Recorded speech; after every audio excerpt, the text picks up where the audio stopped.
We're doing a Tabata here today. That we are. Howard, how are you, buddy? I'm good, man. Good. I think we're.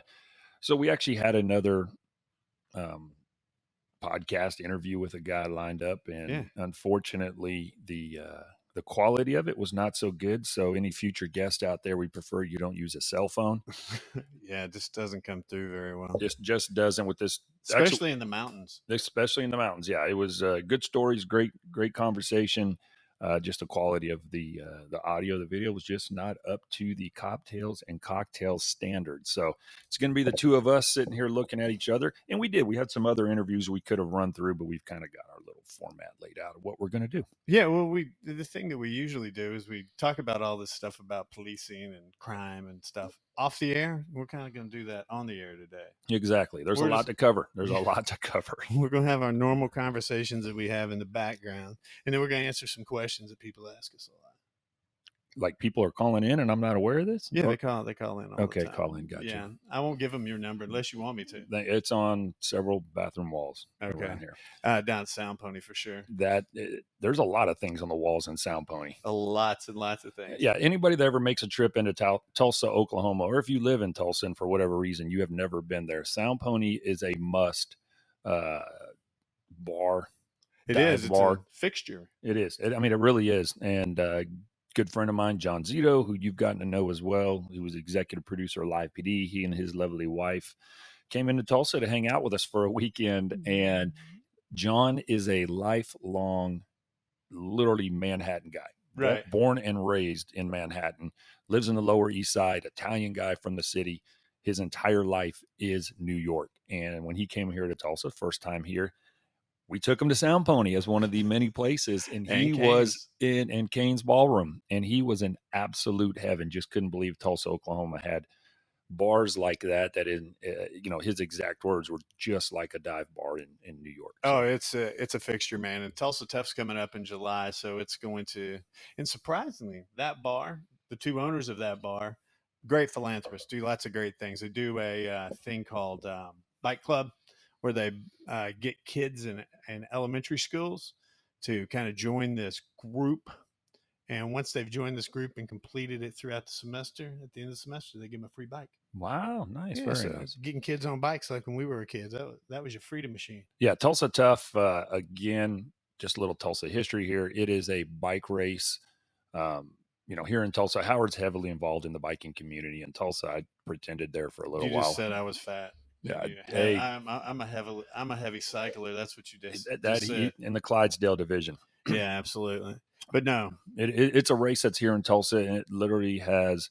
It's a road race with some of the best racers in the country that come here to participate, and it is basically Tulsa's Mardi Gras also, because there is what is known as Crybaby Hill here. Again, research it, find it. It's worth the travel in, because it legitimately is like Mardi Gras. It is leave your kids at home. Yeah, kids aren't allowed on the hill. You don't want your kids out there, I promise, but it is a good time. Kids are definitely not allowed on the hill. Sorry to cut you. You know what is allowed out there? Everything else. That is true. This is true. Alcohol. Oh, lots of it. And we got a podcast right here that involves it. We do. Hey, well, we get questions every once in a while. I've got a question for you. Okay. We have a lot of bourbon between us. That is true. Right. And, people talk about their body count and that kind of stuff. Yep. We want to talk about bourbon body counts. Okay. So what's your body count? How many bottles are you up to now? Man, I counted it probably maybe 2 or 3 months ago, and I think it was like 238. And that's different. That's not duplicates. That's 238 different varietals. Different bottles. Does that include these?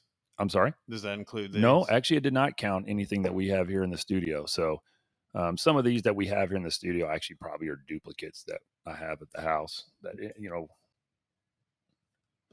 Yeah. I can tell you this. I sure as hell don't have a Chivas Regal at the house. No, that was awful. We didn't even, bless Charles Brandt's heart, we didn't even get to have him on. No. Yeah, there's a couple here, like that Blade and Bow. I don't have another one of those at the house.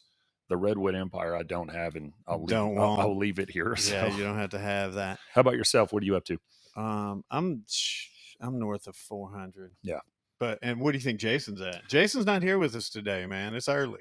Yeah, honestly, Jason, I'm going to guess he's probably in the, I don't know. North of 500. Yeah, over 500. And Jason has a lot of, He got a lot of good I'll stuff. say, excuse my language, a lot of big dick bottles. Yeah, I he mean, he is. does. He's got a lot of them that are very old. He's been in the game before, Well, he got long in. before me, but definitely He got in after me, but he just went crazy. he did. And that's Jason. Man, He he goes goes. all in. Yeah, I mean, if he likes something, he goes for it. What's your most prized bottle? I guess whether it be because of the taste, Oh, the sentimental value that somebody gave to you, or a monetary value. Man, it's the Coptales bottles, man. Oh, good answer. Those are the bottles. I mean, who else has got one that says Coptales and Cocktails That's on right. it? That's right. You guys can still buy some of those at Park Hill Liquor if you're interested. But There yeah. are, and Mary's Liquor in Tahlequah. Oh, yeah, Mary's There's got some as well. that one's, and then of course I don't know if Nashville Barrel Company has any They're left. down to the last few bottles. Okay.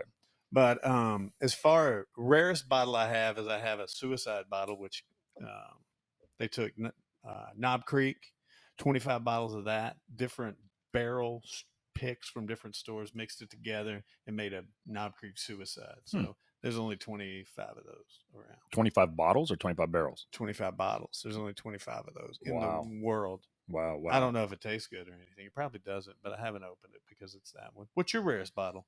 My rarest bottle I actually just got this week. What is it? So when the tornadoes hit Kentucky yeah. last year, obviously that's where, it's bourbon country, all the distilleries and whatnot are. But a lot of them, places like Buffalo Trace, put out like this huge collection that had, all the pappies, all the different things. And it was a fundraiser. Basically, they were raising money for tornado relief. And Mike Hines, our good friend out at Nashville Barrel Company, he and a lot of the big names in the bourbon industry, big names like godfathers. Yeah. They went in and bought a barrel from Four Roses, which is actually the oldest barrel Four Roses has ever put out. 19 years, 4 months. And I think it produced like 160 bottles roughly. And I ended up buying one of them. Well, I will tell you that is a very rare bottle, and the amount of money they raised to buy that barrel was through the roof. Yeah. They also had the opportunity to pick I think a 20-year, 21-year too, and they said that was just too oaky. They said it was too oaky, yeah. So they, I think that barrel went for close to $300,000, if I remember correctly, is what they bought it for, something like that. Yes, it was a huge number, but again, it was all the charity. It was for charity, exactly, and so. I bought a bottle. It wasn't cheap, but it's a unique bottle, and it was for such a good cause that I went in and bought one. Kind of other than that, my other one, just like you said, the Coptales Cocktails are, of course, so meaningful, both, because of the podcast, our friendship that we did this with, us and our other friends when we picked bottles, the experience of going through and picking those, creating labels. I've got myself a Michter's 20. That's a big bottle. That's a big bottle. I'm not going to open that one until I get a hole in one in golf. That's what I've set for myself. I will crack mini golf. No, it's got to be legit. Max golf. And then, you guys, you've given me some great bottles. My retirement and some of that type of stuff. So there's definitely bottles that have sentimental value out there. Yeah, but you got to drink them. You absolutely. No, I gave you a lot of shit about not drinking whiskey in the beginning. You would just look at them and stare at them like they're pretty. You like they were the ring from The Hobbit. Oh, my precious, I can't open you. I did have that for a while, so I didn't know you can have Dusties develop in your own living room. Yeah, it happens pretty quickly. Okay, so out of those, what's your favorite? And we get asked this, what's your favorite? Because you got north of 200 bottles. Yeah. One of the ones I really, really like, there's an Old Elk sour mash batch number 1. And I think that's a fantastic, is that what you're actually drinking legit? I didn't know that's what you were drinking, and I'm not. Would that be this one? That would be it. I love that. And honestly, I love Weller Foolproof. Yeah. That is to me, just an easy bottle. And then there's the, something I started out on, which anybody that comes over that doesn't drink, I try to introduce them to, is the old Blue Label, Basil Hayden's, was it the Caribbean rum? Dude, that's not bourbon. I'll just say it's not rum. It's like 80 proof. It's like it's nothing. Syrup. But if you want something that just tastes good, tastes sweet, that's a good bottle. It's not a go-to. It's something now that when people come over and have never had bourbon, you try to introduce them. Yeah, it's something that's easily likable because it's super sweet. It's this one right here. Yeah, That's the one you're talking about. that would be it. And it goes down too smooth. And even at 80, when you drink a half a bottle of it, you will have a It hangover. will hurt you. I have done that once or twice. All right, how about yourself? And then we're going to jump into some police topics. Okay. I'm a big weeded bourbon fan. So Mm-hmm. people will say, "What do you mean weeded bourbon?" Well, most bourbon's made with quite a bit of corn, quite a bit of rye. The weeded bourbons have a softer taste because they have more wheat in them. So I'm a big fan of the Weller products. I mean, I think one of my favorites, probably hands down, I like to drink all the time, is like Weller 12. Mm-hmm. I mean, that is. I mean, it used to be pretty easy to get, but now it's ridiculous to get. As far as types, it would be the weeded, but I also like those barrel proofs. I like those ones that kind of grab your tongue. And Yep. as I've drank more, those are the ones that I'm finding myself drawn to. I really No, and speaking, listen, we have no connection to Old Elk, just a product we like there. I just saw they're putting out a double wheat. Yeah, I saw that one. Like last week, they made an announcement on that, and I agree. I love those high proof. That Jack Daniels Coy Hill, which I'm not a big JD fan, man. It's like 130. Who the hell's Coy Hill? I have no clue. I don't know if it's a person or I don't know. No, I don't know. Is it a place? I don't know. That's what I mean. Anybody out there knows, let us know because we have no damn idea. All right, into we have to talk law enforcement stuff. So not everybody that's listening is into bourbon. So I got a question for you. Okay. There's a lot of topics that come out about fitness with police, right? Yes. Yep. And you've always said the reason you work out is that you want to reduce the amount of violence that happens. Absolutely. If you're big and strong, people are have a less tendency to mess with you, right? Man, not necessarily big and strong. And I'll say this: there are bad guys on the street that if you are the big athletic guy in the group, you're the one they're going to talk the shit to.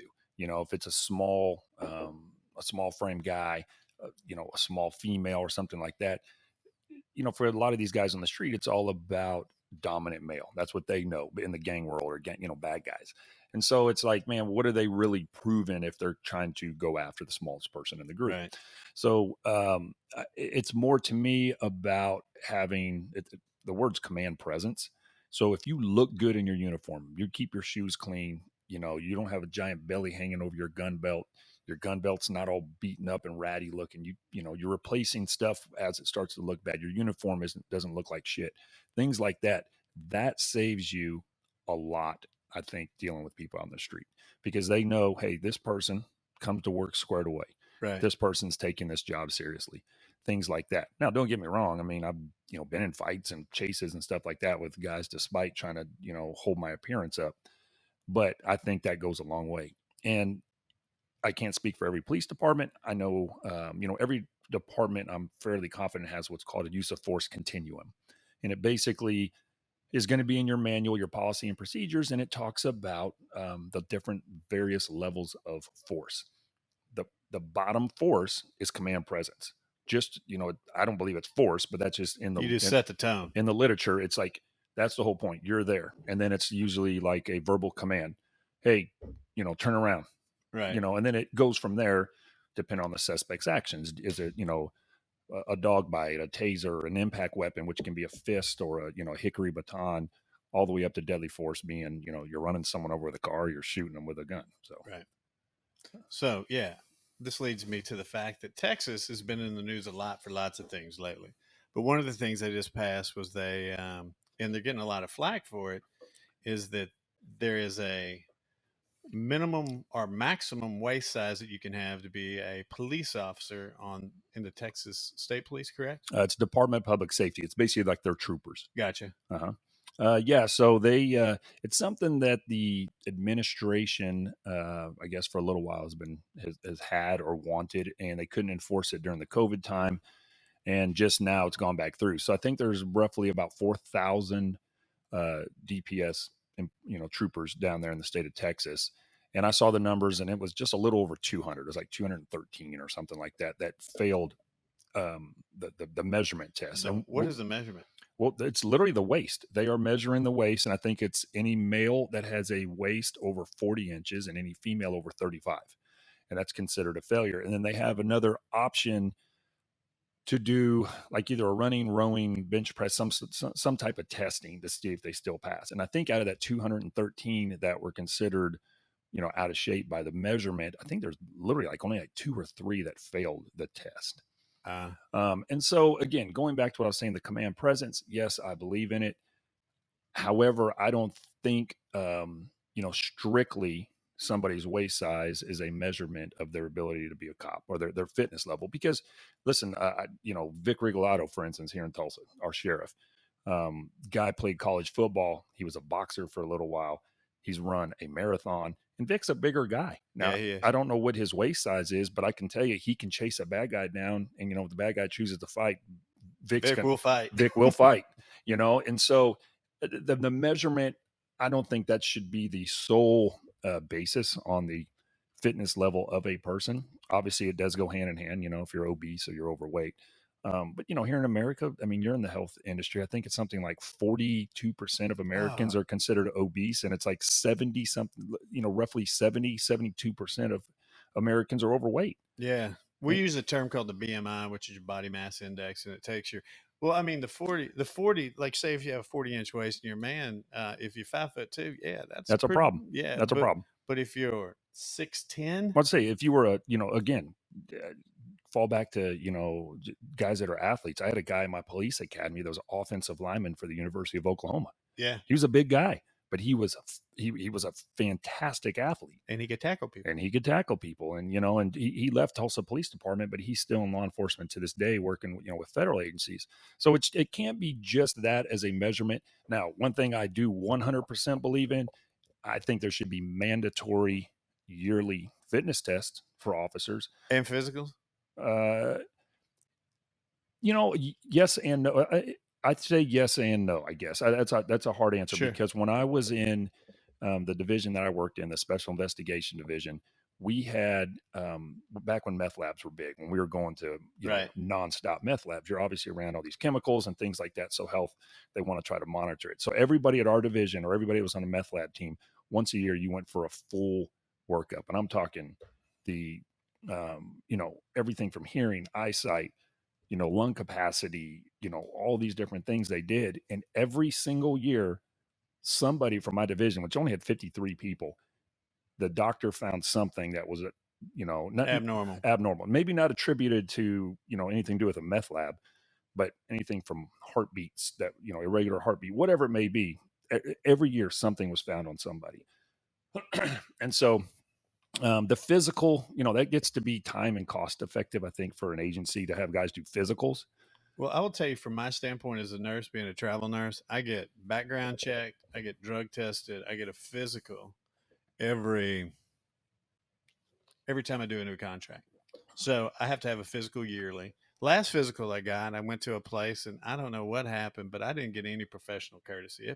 I was. You were violated? They had to draw labs, and they used a 18 gauge needle, which is about the size of this pen, to draw my labs. Which I was like, you really got to go with me with the 18 gauge?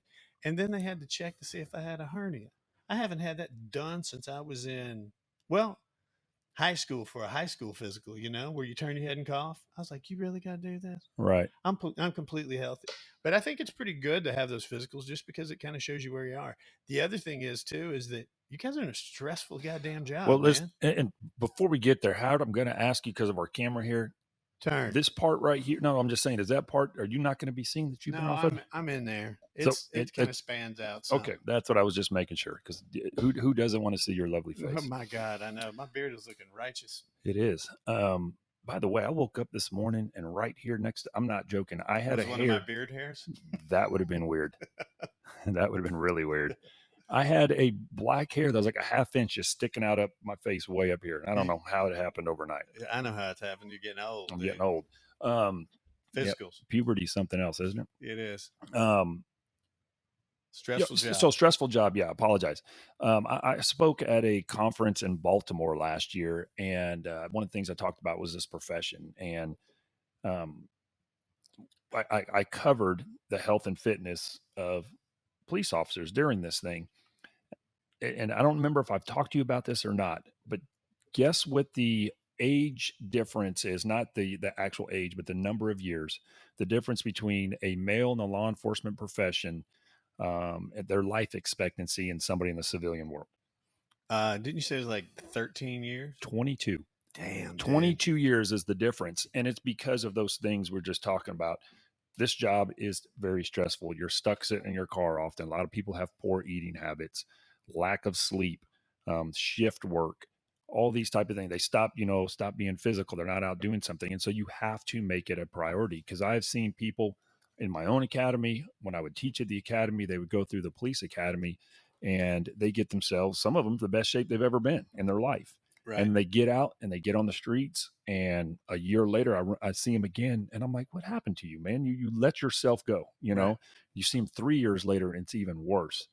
And it just, this profession, one, you should be take care of yourself. I mean, we put money into the pension 20, 25, 30, 35 years. Then you get to use it for 2. You're not staying around. Exactly. Yeah. You're not staying around long enough to enjoy retirement. You're dying. And that's why police officers have some of the best funded pension systems in the country, because we put money in it and we're not staying around to use it. So like I took 3 checks and then died. That's it, and so it is very, very important, obviously. And then it even goes into, listen, that 22 years, that's a generation. That's a difference of you staying around to be able to see a grandkid born, right. Or something like that. But obviously, listen, this job, you're going to get in a scuffle or a fight with somebody at some point. You're going to be dependent upon to pull a person out of a burning car at some point. You never know what's going to happen. You're going to, have to fight a guy for your own gun at some point. You're going to have to, whatever it may be. There's something out. You have to jump physical. It's physical. You're going to have to jump out of a car and, and run to, I don't know, a kid drowning in a pond, and you've got to be able to run down this hill in your gear and go get this kid. Whatever it is, there's things you're going to have to be able to physically do. And, just like the military, they've got, physical requirements. It gets broken down by your age and gender as you get older. So the time gets easier, whatever it is. And I think every department should have that. So what I hear you saying is, yes, we should have physical testing. Yes, we should have a physical every year for cops just to help them. Absolutely. That's called preventive maintenance, right? Well, I mean, we can do a full podcast just on this. Then you're getting into the healthcare costs. Oh my God. Yeah. People. And like I said, that's your expertise, but the people that are obese or overweight, how much higher their medical expenses are a year, the impact on the insurance industry, workman's comp. There's a lot of injuries in the police job to begin with. Right. Even things as simple as you're getting out of your car and you just twist your body and your back locks up because you're wearing a gun belt for years and years, sitting in your car in one position. And this happens, it legit happens. Everything from that to, you punch a guy and break a hand, whatever it may be. But there are, that impact on the police department. When that person's hurt, you're pulling them out of the field. And needless to say, anytime you don't feel well, you're tired a little bit, it affects you mentally. Absolutely. Decision making, your attitude, all of those things. So yeah, I kind of agree with that. So I'm with Texas on the figure it out. No, I am too. Get their cops a little healthier. I get, when you're talking 200 guys out of 4,000, I did the percent. It's 5%. Yeah. So that's a low number. It's 5% that were over that waistline number, especially when you're talking 70+% of the U.S. population is overweight and 40-something% are considered obese. So they're obviously well below the national average of the general public, but they should be able to all pass a physical test. And if so, let them do their job.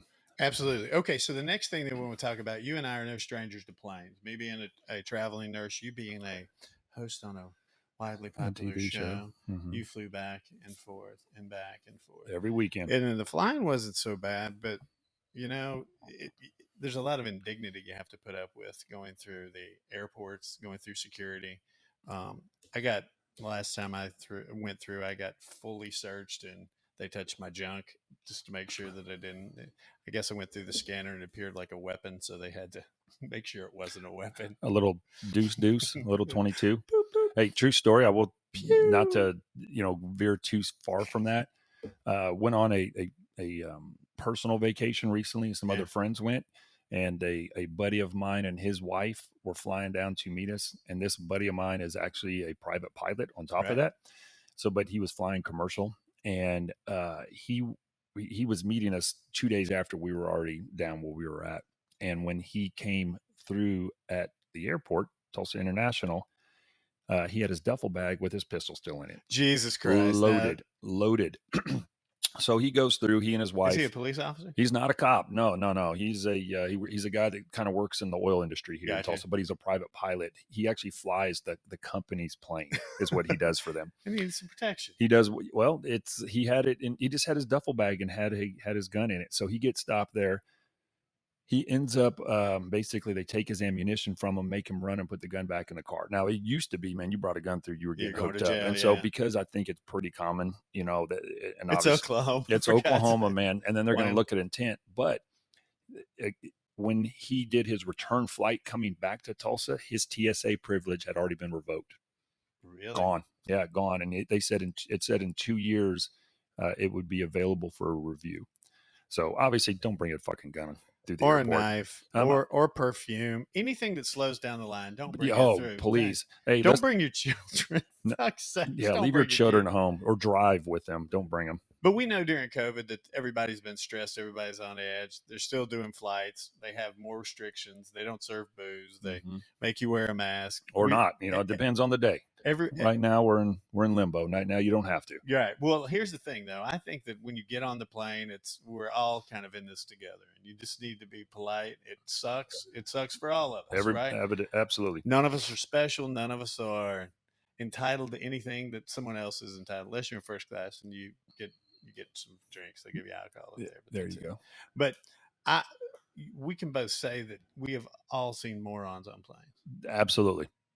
You know, my biggest pet peeves on the plane is when you first get on before you take off, and you even see it in the lounge area at the airport while you're waiting.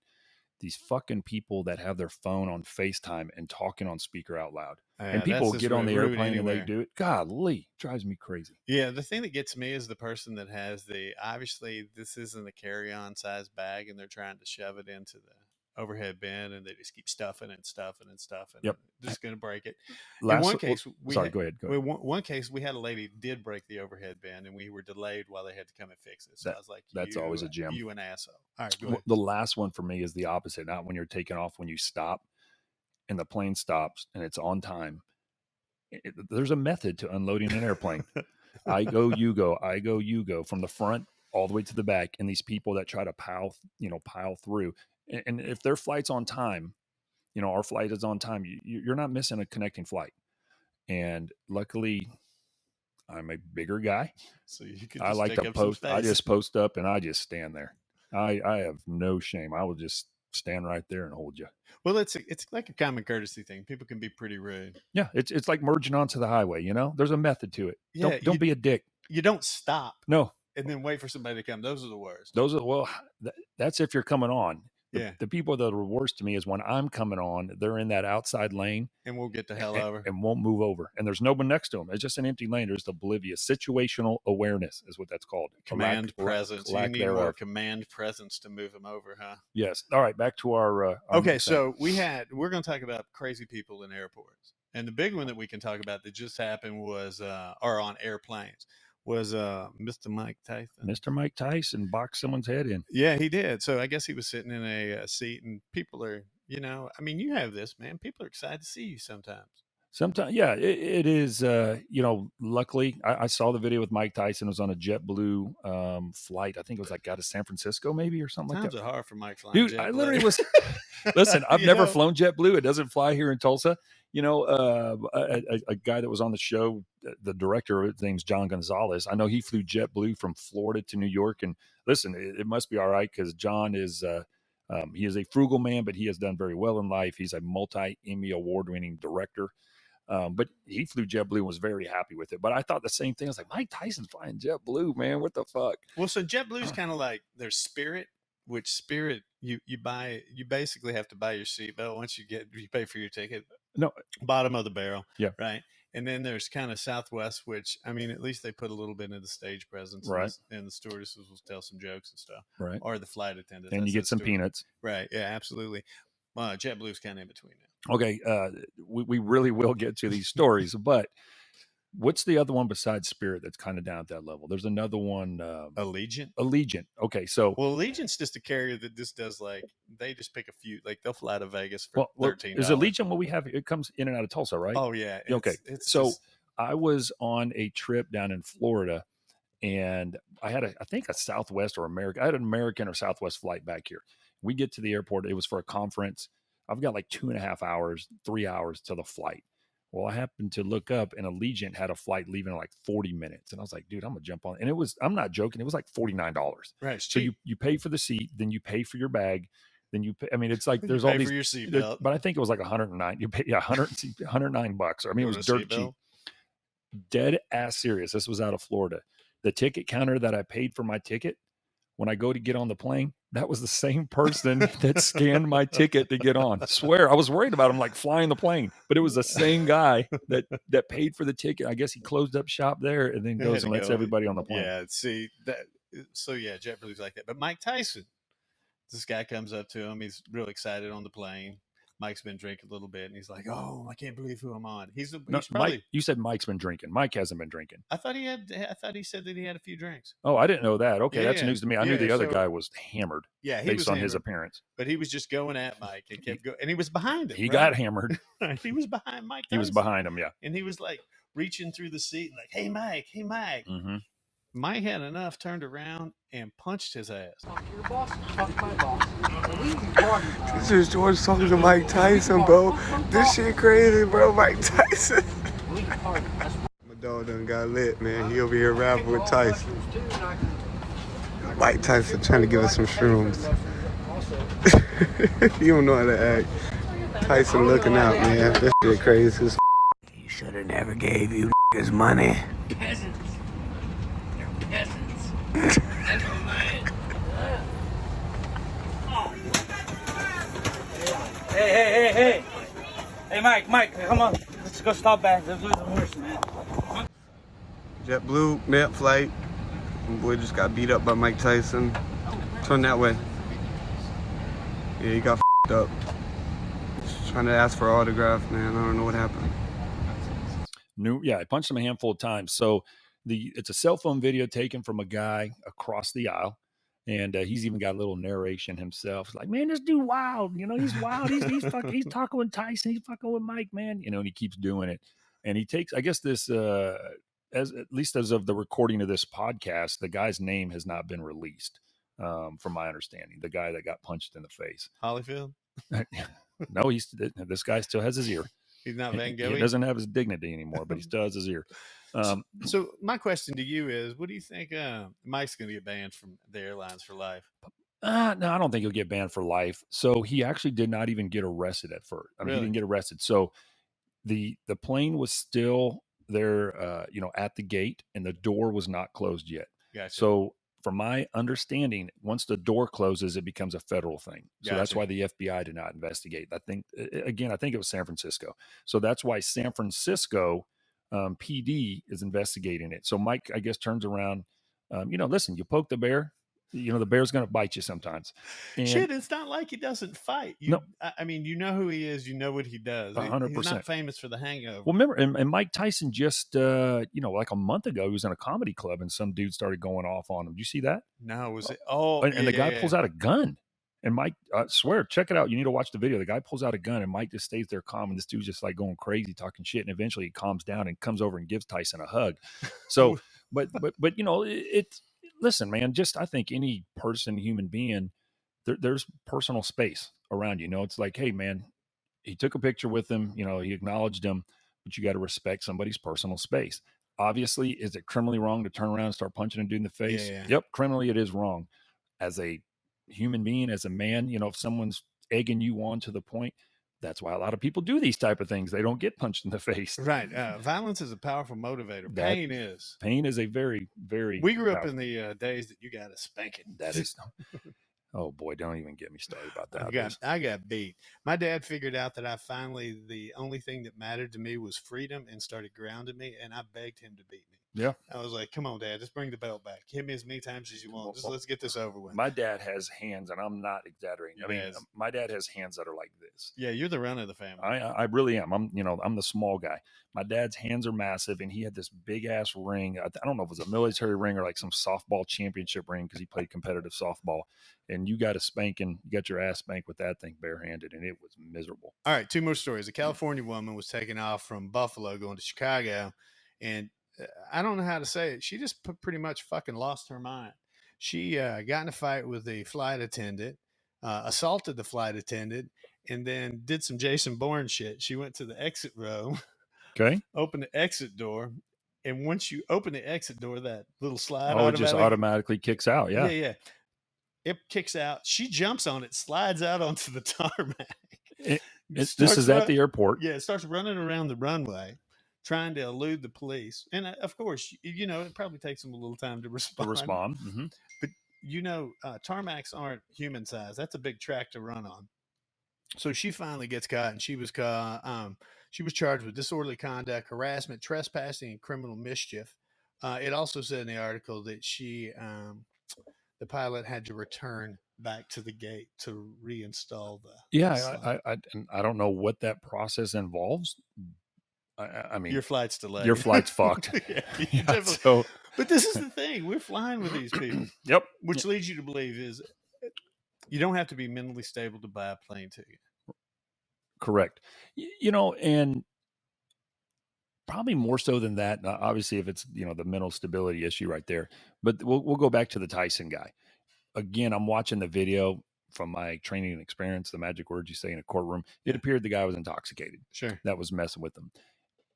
Guys, a lot of people get to the airport. It doesn't matter the time of the day; they get tanked before they get on a plane. Now, whether it is because it's an anxiety thing that they need for flying, I don't know. But you can get pills. You can crash out and go to sleep just fine. But you see people that get on a plane that normally don't drink, and all of a sudden they're firing up. They want drinks all of a sudden just because they're on a plane. Right. And there needs to be, some way. Obviously, a flight sobriety test before you get on the that'd be nice, flight. like a little blow thing at the front, because there are flight attendants that do have to deal with these people. Because it's not slow enough yet, here, sir. Yeah, let's just make it even slower. And hear their excuses. No, that I had to send some mouthwash. But a lot of these problems, I think, are alcohol related. Obviously, hers is a little bit a different story. She wanted to do a slip and slide off of a flight. Yeah, it was so. This one, I don't know about you, but I'm not sure that this one is alcohol related. Okay, which one? What we got next? So we had a passenger on Southwest who, and Southwest is pretty egalitarian with its seating. You can sit wherever the hell you want. So based on your boarding group, right? So it would be A, B, or C, and you have to sign up. You were a big Southwest guy. I was, yeah. So when the show first started, I pretty much flew Southwest the whole time. And Southwest has the brand new planes. There are a couple seats that have full leg room. Right. The older ones have one. So there's three in an exit row on the basically if you're walking down the aisle, boarding the plane on your left, and then on the right there is one seat at the exit there that does not have a seat in front of it as part of the exit. So I always try to make sure that that 24 hours before you're logging on or whatever for your boarding pass.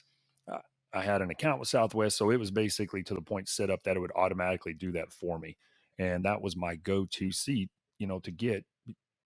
So that I had nothing in front of me. A couple of times there would, I might be passenger number 2 or 3 getting on, and a bastard would get there'd be somebody the size of Josh Reeser, and Josh is a small guy. That would literally get on ahead of me and go straight to that plane, dude. It would piss me off. And there was even the airline or the flight attendant, I think is the proper term. Even one of those one time, like kind of just shook their head like, wow, couldn't believe that person did it to me. Well, this story's about a Southwest flight. This guy was in 11F. Okay. So F would be a window. Okay. On the right side of the plane, right? And this flight was going from Seattle, Washington. Beautiful place, if you like rain, to Phoenix, Arizona. And the opposite of rain. Yeah. So this guy, Antonio McGarity, was accused of lewd and indecent or obscene acts while aboard the 3-hour flight. I know this story. So during this flight, and he had a lady sitting next to him. I think the center seat was open. he exposed his genitals and started masturbating. Right on the flight. Not once, and not twice, and not 3, but 4 times in 3 hours. 4 times. Did he finish the 3 previous times, or is it like just a long process? He would do it, take a break, do it, take a break. Oh shit! I'm sorry. There wasn't a middle seat. Wasn't taken. She was in 11E. Right next to him. Yeah, right next to him. And he was like, I guess his defense was, he goes, I think she liked it. Yeah. I thought it was a little kinky, her watching me, which kind of spurred him on. So. You say spurted him? Spermed him on. Yeah. No, I mean, who in the hell pulls a wiener out on a plane and starts working it? A sexual deviant. Someone who is, a sexual deviant, in my opinion, but how does someone's intoxicated. How does it get to 4 times? Yeah. How does everybody else on the road not aware of this, paying attention? Listen, hey, there's the Mile High Club. I myself am not a fan, not a member of it. You can't fit the bathrooms. That is very true. I can do that headband in the bathroom. Yeah, when I try to pee in the bathroom just on a flight, it literally is either a back bend or it's a bend forward, hand on the wall in front of you. Like when you're really, really, really intoxicated and you have to pee so you don't pee all over your toilet. It's one of those just in a standard bathroom on an airplane. But is masturbation, does that count? For the Mile High Club? I guess in this guy's group. So this guy, Antonio here, the guy with the lewd behavior, said that he knew he was doing this, and yes, he reached orgasm. It goes on to say, and as I said, he thought it was kind of kinky. So at what point, if you're a flight attendant, do you interrupt this act? Absolutely. Do you put him? I mean, they've got cuffs. Put him on cuffs. Where was the air marshal on this flight? Yeah, well, he got a gun out. Little baby gun. Beep, beep. Not just a flight attendant, anybody around there. I mean, I'm on a flight, you're on a flight, and you see some guy doing that, something's being said. I'm going to punch him in the dick. You're going to be Mike Tyson, the guy. Yeah. You know what I mean? Something's going to happen. Obviously, a woman next to him, probably pretty damn terrified. At least get up, go to the bathroom, pound on the door where the pilot's at or something. So did they complete the whole pilot or the whole flight? Did this come out like after they landed, or did something? It came out. It came out. No, they knew. They reseated the woman during the flight. They knew that this guy was sitting there just spanking away. Did they change their course of their flight to stop and arrest the guy? Do you know anything about that? Or they complete, just like he did, complete the transaction? Yes. So yeah, at some point you gotta, as a man, if I see another guy spanking it, I'll punch him. Yeah, in the dick. And all seriousness, we got enough PR problems without that shit. Absolutely. The difference between something of a what's the word I'm looking for here? Indecent exposure, a sexual conviction for a sexual act or something like that. There's a difference between what we call open urination. You're standing between a couple cars at the bar at the end of the night, and you're peeing, as opposed to you're turning around and showing your junk off at an intersection to a woman in a car next to you. It's all about the intent, or is this basically being done for sexual gratification? That's the bottom line. So, you being a mountain bike rider, you did a mountain bike ride, you're coming back, you're going to go into and have a bite to eat with somebody, and you're changing clothes in the parking lot. And, I know you wear that onesie thing and probably don't have anything. You don't have anything underneath it. It looks like a little wrestling leotard, but they're called bibs. Bibs. There you go. You take someone on that airplane needed a bib. So anyways, you change clothes, and somebody happens to be in the parking lot and they see your junk, man. There's no intent on your part. You're not going to get in trouble. A cop might go, "Hey, man, dude, there was intent on this part." There was a lot of intent. I have several questions. This man here should get obviously a conviction and be on a sexual registration list for the rest of his life. Absolutely. And at what point? How young was this gentleman that he could do this four times in 3 hours? He had never. I'll just put it this way: never in Sean Larkin's history. Right, and at 8,000 feet, you're a little sleepy anyway. I mean, the oxygen. How many naps were involved in this, dude? I wonder. It's a pressurized cabin. Does it change the launch of? It's not weightless, dude. It's not going to stick on the vents, you know? Oh, okay. So So- we've got, I don't know, 4 or 5 minutes left. Any other news stories you have for us to cover? No, I mean, I do, but we can't get into them in this kind of time. I mean, I think that all this shit's pretty. It is good. Obviously, Here's what I'm trying to get at. If you're on a plane, just be nice. It sucks for all of us. big time. Have your shit out. Don't carry a gun through security. Don't carry or your perfume or any liquids. We should know this. How long ago was 9/11? 2001. I mean, so we're talking 21 years now. Figure out how to get through security. Yep. You know. Well, and there's a comedian, if I remember correctly, I think it was Lewis Black, who Lewis Black. Funny. He has He's very deep voice. I say very deep voice, funny guy. And he was talking about the miracle of flight. Basically, you are flying in a metal tube through the air from one end of the country to the other in hours. Something, and I'm kind of paraphrasing what he said, and he's kind of talking about how 100 years ago, 150 years ago, it was like a generational thing to cross the country. Like people died trying to get from one end to the country. It took Grapes years. of Wrath. Literally, I mean, getting through the mountains and that type of stuff. And it's like, quit bitching if your flight's delayed. Listen, it sucks. You're right. I want to get home. I want to get to that destination. There's no sense of bitching. But it happens. Don't attack, verbally, of course, physically, the flight attendants or a pilot.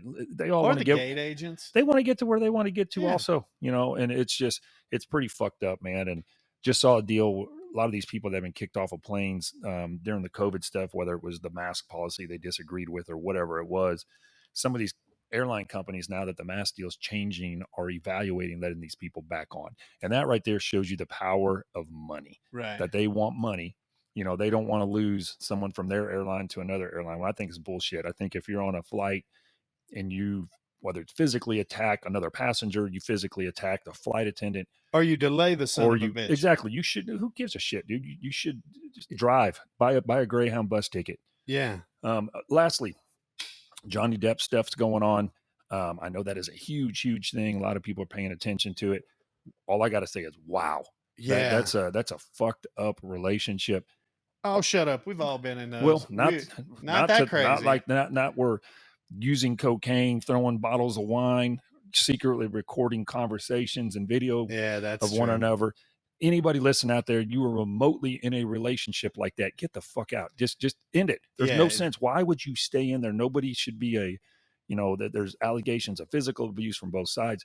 Don't be a punching bag in a domestic situation to somebody. You don't need to stay around and be in that. And that's not even any fun. Why is that relationship fun? Well, the problem, Johnny Depp can't get any women.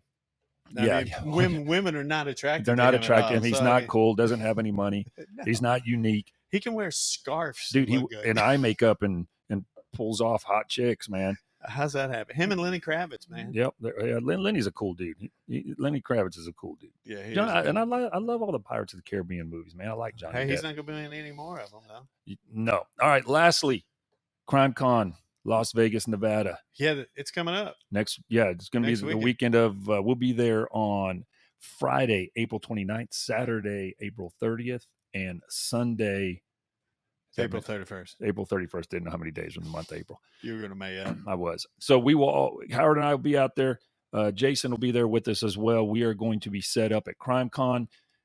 We'll have a booth out there on Podcast Row. We are doing a bunch of podcasts. We'll be doing some of them live. Come out, say hi. Love to see everybody. For those of you that don't know, Crime Con is it's a convention for anybody that's involved that likes the crime genre. There are serial killers, murder podcasts. Well, there's not Catch a Predator. Yeah, there's not actual serial killers there. Yes, there are. Well, if you're a fucking serial killer, you're going to Crime Con. You're walking around and just taking in the loving it that you haven't been caught. They are. But yeah, in Vegas there, it's got everything from, like I said, Podcast Row, tons of different podcasts that cover crime, true crime, things like that. There are authors that have covered true crime. I don't know if there's fictional authors or not. Then they've got, just as Howard was saying, everything from different TV shows. Huge, huge, huge genre. Everybody loves it. Come out there, say hi to us. Coptales and Cocktails. Yeah, we'll have some drinks there. We'll pour you a little bit. Boom. All right, John. That's kind of fun. That was a good one. See you guys next time. All right, bye.